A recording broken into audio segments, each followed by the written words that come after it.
November 12, 2025, 6 a.m. The Caribbean calm is broken. 7,100 meters above the water, the rules of modern warfare are about to be rewritten. A U.S. Navy F-A-18E Super Hornet slices through the sky. Its mission: to patrol a military trade corridor, an economic artery worth $4.2 billion each week. Every second, encrypted data streams to the Pentagon, a routine patrol for these troops, until the radar screen flickers. A faint signal. Then another. Caracas registers a breach of its air defense zone. The order is given. Activate Operation Gare del Sur. 2 F-16 Vipers are scrambled, armed with $9.4 million in advanced weapons. This was not an interception. It was a direct challenge to the United States Navy. The American defense response was swift and decisive. The USS Dunham is unleashed, firing 3 SM-6 missiles. Above, 2 F-35 Lightning IIs, the pinnacle of Air Force technology, are vectored into the global conflict. Could Legacy Vipers challenge the most advanced stealth fighter on the planet? This war analysis begins now. The time: 0600. The date: November 12, 2025. Location: Caribbean Sea, 41 nautical miles east of Curacao. Dawn breaks across a sea of silver glass. An endless horizon of calm, but that stillness is about to be torn apart by one of America's most lethal sentinels. An F-A-18E Super Hornet, call sign Falcon 21, holds its patrol altitude at 23,500 feet. It is a key node in a complex defense lattice. It guards a $4.2 billion military transport corridor, a strategic artery for American soldiers.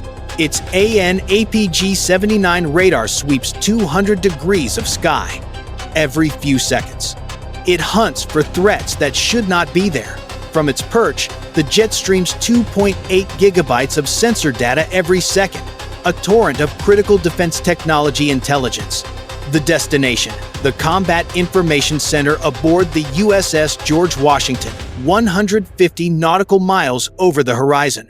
Armed with 2 RIM-116 rolling airframe missile launchers and a crew of 450 sailors, the ship's firepower surpasses the entire northern Venezuelan fleet.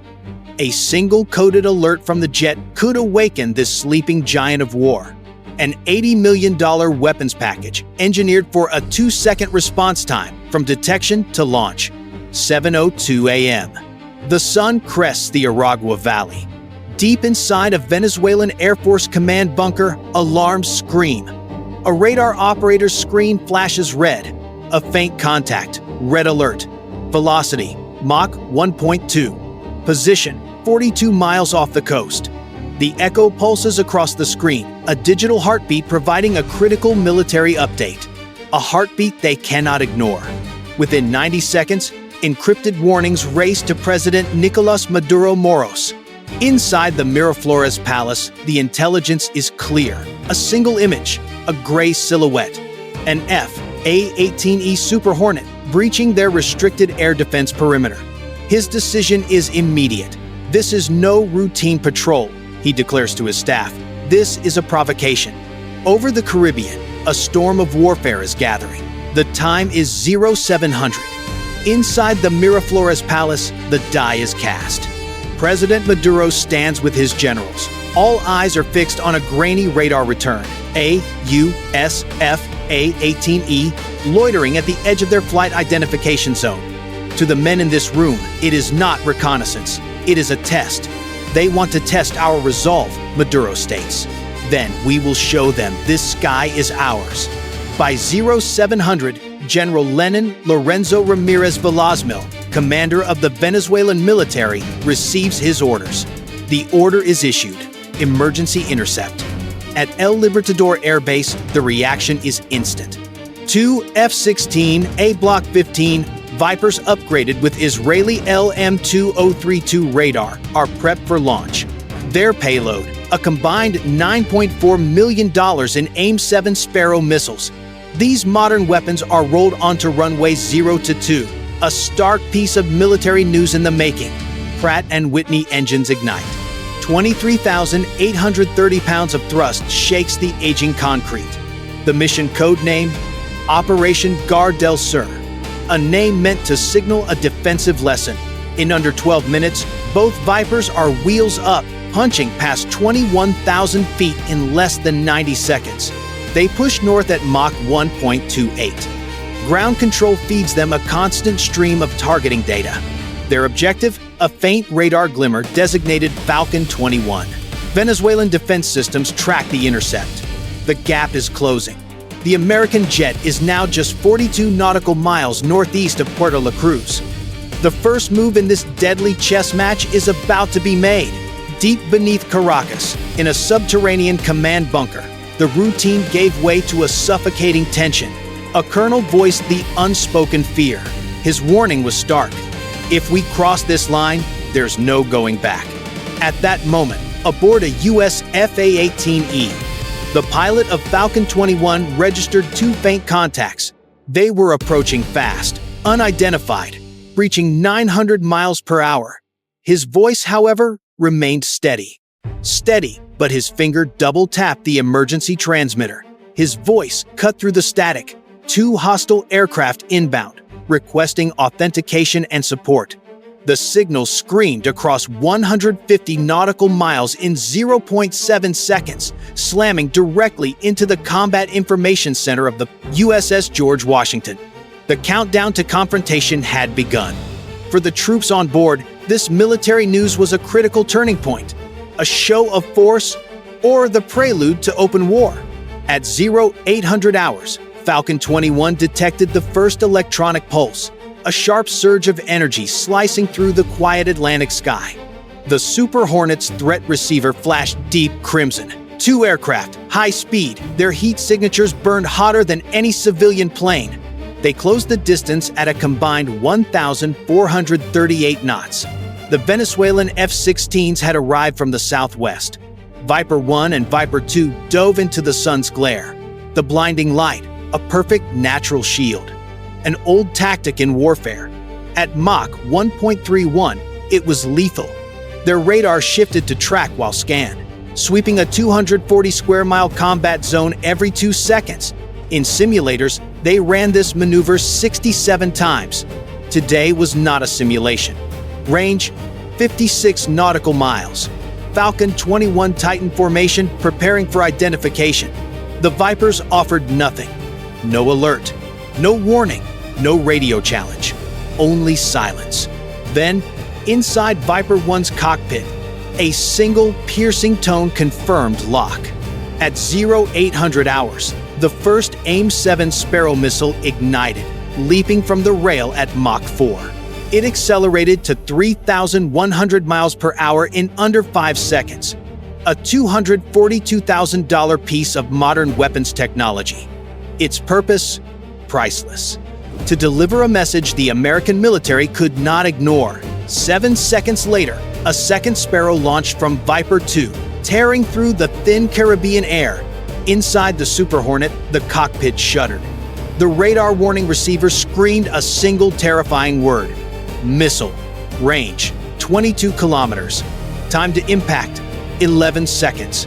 The pilot slammed the stick right, pulling 7.8 Gs, dumping a trail of flares into the clouds.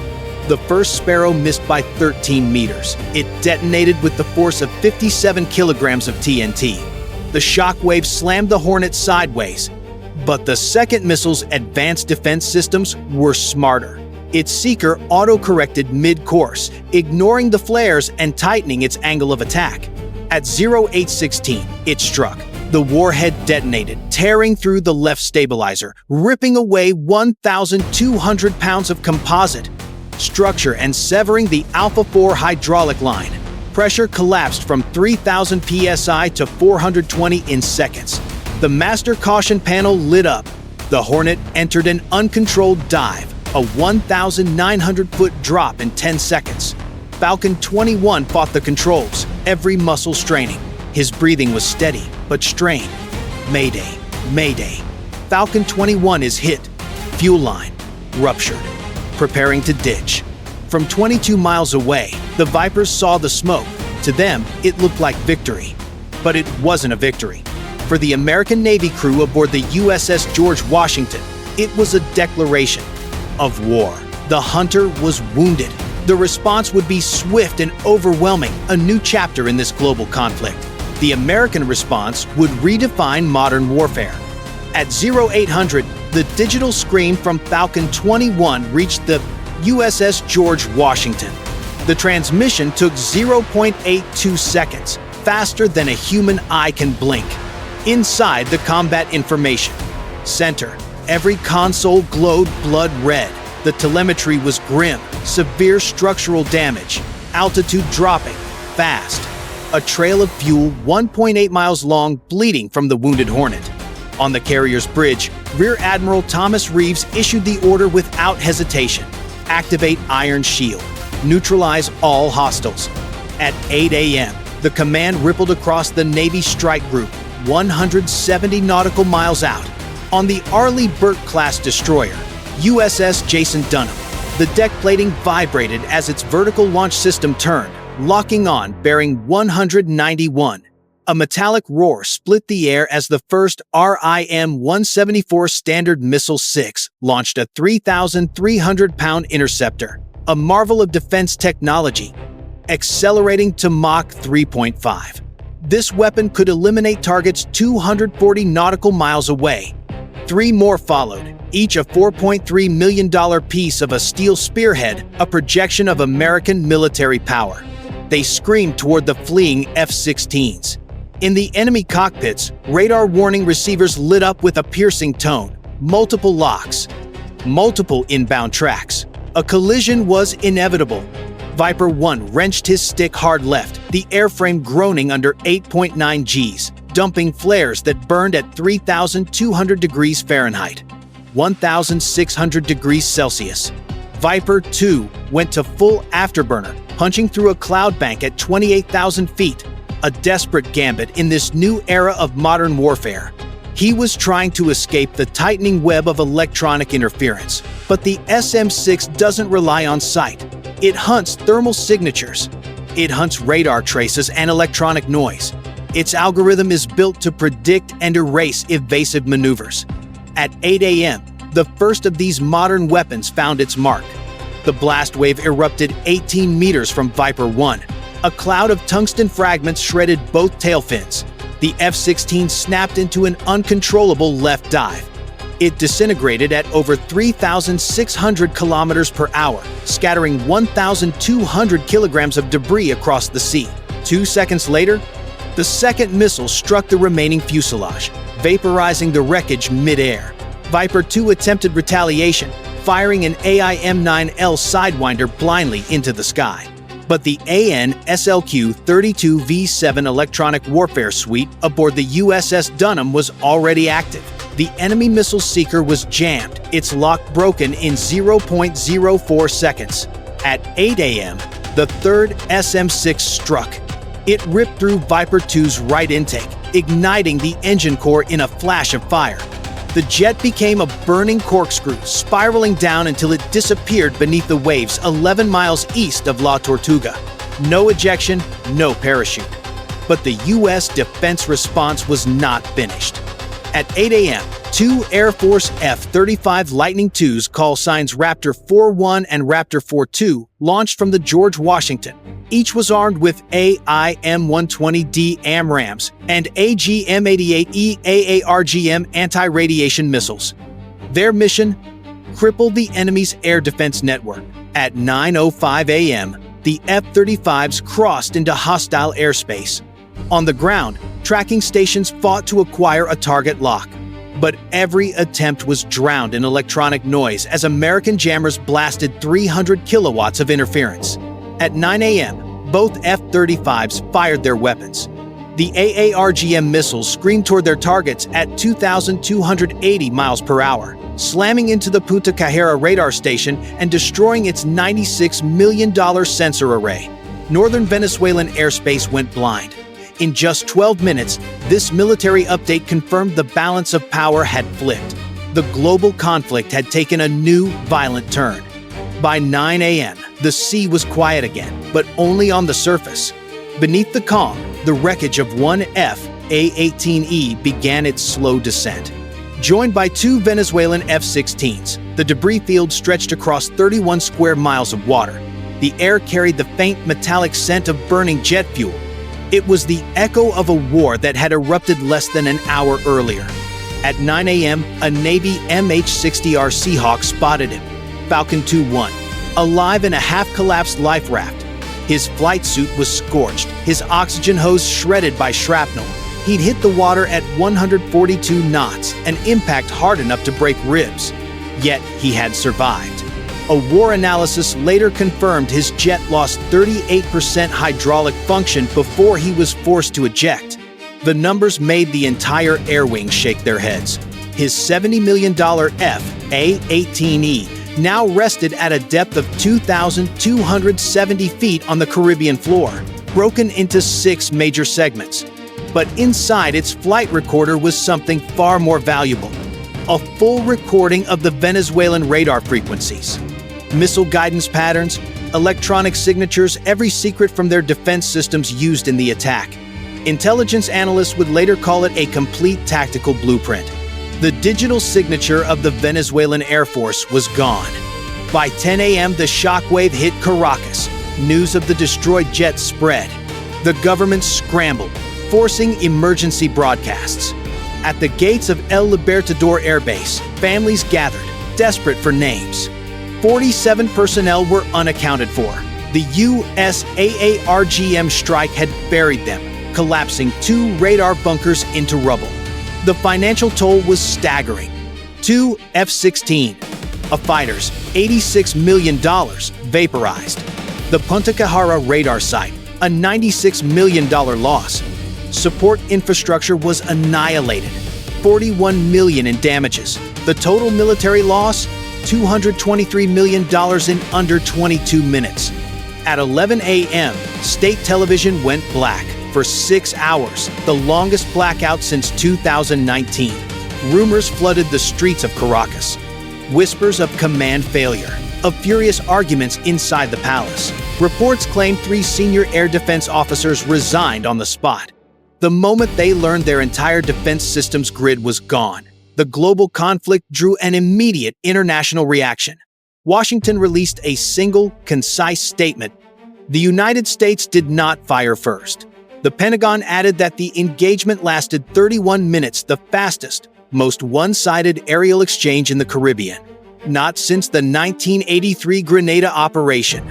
A NATO war analysis was blunt, a decisive demonstration of Navy and Air Force integration, precision over provocation. By noon, the sea was calm again. Only oil slicks and silent radar screens remained. They marked what had happened. But for the governments watching, one truth hung in the air like smoke over the horizon. In modern warfare, pride is not protection, it is the fuse. By mid-afternoon, the battle had moved from the sky to the marble corridors of global diplomacy. At 3 p.m. sharp, the United Nations Security Council convened an emergency session, its first on the Caribbean in 11 years. Delegates filed in, armed with documents. Screens glowed with satellite images, taken just 40 minutes after the missile strikes. The world was watching this military update. Venezuela spoke first. Their ambassador, jaw tight, accused the United States of violating sovereign airspace, claiming the F-16s acted in lawful self-defense. He cited a disputed flight zone drawn in 2012, a line so controversial 9 other nations refused to recognize it. His voice trembled, not with fear, but with the weight of political survival. Then, the U.S. representative rose. She tapped a remote. The chamber lights dimmed. The radar replay from the USS George Washington filled the screen. A cold, crisp timeline showing Venezuela's F-16s locking their modern weapons onto the American F-18E, 38 seconds before any Venezuelan radio transmission. The next slide showed the coordinates of the attack: 118.7 nautical miles from the Venezuelan coast, undisputed international airspace. A final image showed the debris field spread across 31 square miles. The engagement took place far from any territorial claim. The room fell silent. Colombia's ambassador broke it, condemning Venezuela's reckless escalation. Brazil called the attack an unnecessary gamble. Even neutral Mexico voiced deep concern, noting energy routes worth $11.4 billion a quarter. Run through that same corridor. Inside the Venezuelan delegation, the facade shattered. An advisor whispered urgently to another.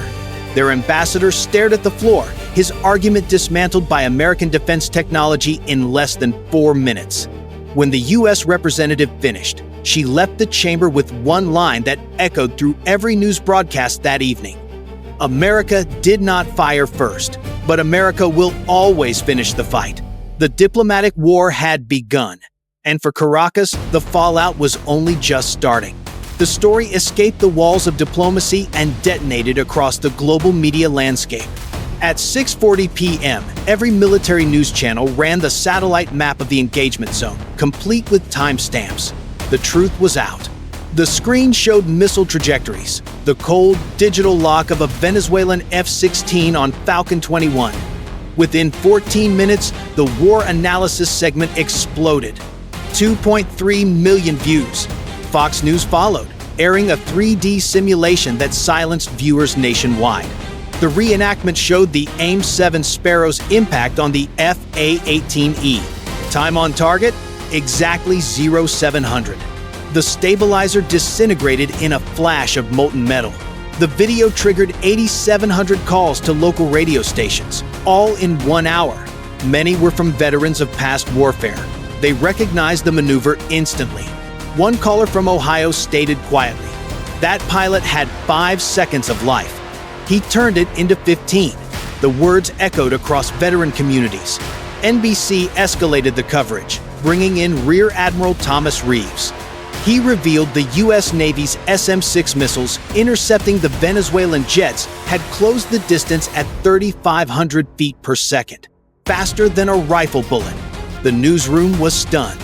For millions, the sheer velocity of modern warfare became a terrifying, immediate reality. Meanwhile, social media became incandescent. On X, the hashtag Falcon21 hit 29 million impressions before midnight. A slow-motion video of the rescue helicopter appeared. It showed the approach to the crash site, gathering 6.1 million likes in Miami's Cuban-American districts alone. Crowds massed on Calle Ocho, waving American and Navy flags.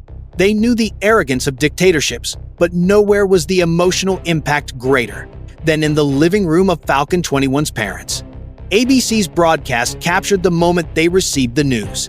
Their son had survived. The father's voice cracked. "He's coming home. That's all that matters." Across America, televisions glowed late into the night. This was more than a military news update. This was the moment the country understood an enemy had tried to kill one of its soldiers and failed. While American cities felt relief, Venezuela spiraled into turmoil. At 22:15 hours, mere hours after the UN confrontation, chaos erupted at El Libertador Air Base, the same airfield that had launched the 2 F-16s. Families of the fallen airmen gathered at the main gates.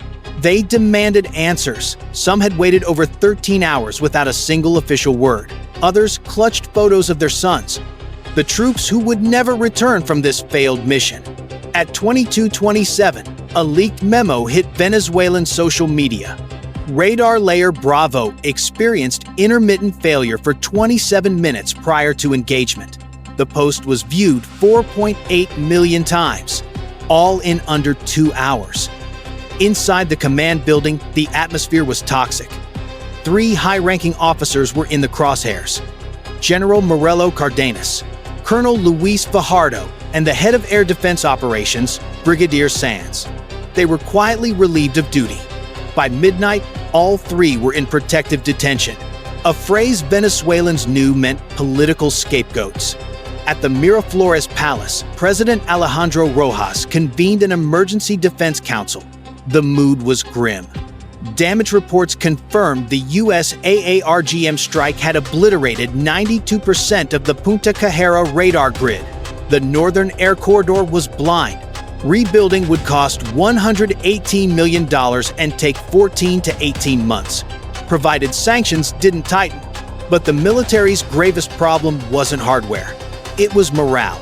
A classified survey from inside the Air Force revealed 61% of its personnel blamed their own leadership for the disaster. Another 23% believed the F-16s never should have been sent against a U.S. carrier group. Fear spread through the barracks like a contagion. Fear of reprisals. Fear of further U.S. retaliation.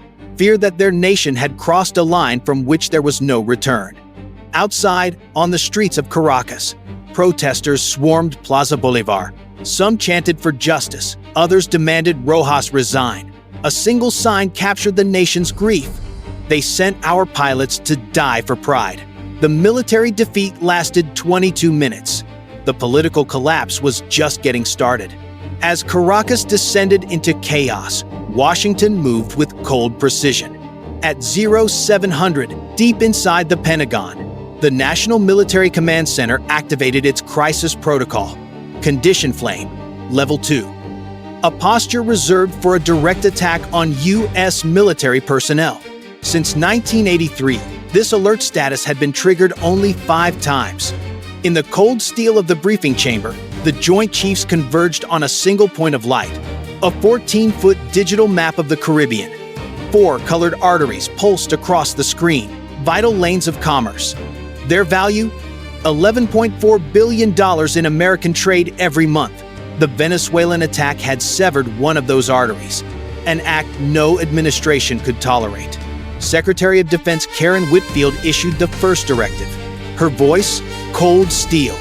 We stabilized the region immediately. Minutes later, Operation Sentinel Anchor took shape, a 4-layered defense strategy to reassert American dominance. The objective? Control, not a wider war. Layer 1, Naval Reinforcement. The order went out to a second carrier, the USS Dwight D. Eisenhower. She was to redeploy from Norfolk. On her decks, 74 additional aircraft. In her hull, 5,000 sailors and Marines. The move would double American air power in the Caribbean, and it would happen in less than 36 hours. Layer 2, a surveillance surge. 4, Pate, a Poseidon Maritime Patrol aircraft, were spun up. Their mission? To cast a wide-area radar net over the sea, scanning 88,000 square miles every hour. A new form of modern warfare. Analysts called it an electronic curtain impenetrable. Layer 3, regional support. Colombia, Panama, and the Dominican Republic opened their radar feeds. The data flowed in real time. The combined data created a tracking grid 47% more accurate than Venezuela's entire air defense system. Then came Layer 4, economic leverage. The State Department drafted the bill, $292 million. The precise cost of the downed aircraft, the rescue, and the attack. A weapon of a different kind. Refusal to pay would trigger secondary sanctions. A direct hit on Venezuela's oil exports, already bleeding 38% over the last year. That afternoon, Congress convened. The debate was a firestorm. Then, a single sentence cut through the noise, silencing the chamber. If they strike one of our Air Force pilots, they strike 330 million Americans. The message was unequivocal. This wasn't about preparing for war. It was about ensuring this kind of global conflict never happened again. Across Latin America, the shockwave from the Caribbean engagement moved faster than any missile. At 1100 hours, Colombia moved first. 6,800 troops were ordered to the Venezuelan border. Intelligence warned Caracas could lash out, a diversion from its internal collapse. It was a risk Bogotá would not take. To the south, Brazil's Ministry of Defense convened. An emergency session of the Conselho Militar. Their war analysis was blunt. Regional stability is at its most fragile point in 40 years. Brazil quietly elevated its air defense alert to amber, a status unseen since the 2008 Andean crisis. Cuba, however, chose a different path. They condemned the American military response, but the words were carefully chosen. Analysts noted the destroyed F-16 was never mentioned. Havana wanted no part in this confrontation, a fight it could not afford. Mexico's route was different. Silence. Publicly, they were monitoring developments. But behind closed doors, the story changed. Privately, Mexican officials feared for their trade routes. $38 billion a year, vulnerable to the escalating tensions. By noon, a grim truth settled over the region. This was not a skirmish between two nations. It was a spark, and the entire Caribbean was a powder keg. At 14:45 hours, November 14, 2025, the crisis escalated. Inside a sealed room at Langley, the situation turned darker. A joint CIA and DIA team presented their findings. Data pulled from the A-18E's black box, the kind of military update that would stagger even veteran intelligence officers. The recordings were clear. The Venezuelan radar signature during the attack was not their standard AN/TPS-70. It was something else. Instead, analysts flagged a hybrid frequency. It matched Iranian-made phallic radar nodes, a defense technology capable of jamming at 62% higher power than anything in Venezuela's known inventory. The next revelation was more shocking. The AM-7 missiles fired at Falcon 21 exhibited modified seeker behavior. It was consistent with Syrian-origin firmware, an illegal battlefield modification of these modern weapons, banned under two separate UN resolutions. Then, the final piece of the puzzle. The most explosive military news yet. Satellite logs confirmed it. 11 Iranian military advisors on the ground at El Libertador Air Base. The timeline was precise. Within 6 hours of the engagement, the Venezuelan Air Force scrambled its F-16s, a deployment that was never on the books. The war analysis landed before the National Security Council. An advisor's assessment was chillingly direct. Venezuela pulled the trigger, but another power loaded the modern weapons. That single revelation shattered the narrative. The crisis had just erupted onto the stage of global conflict.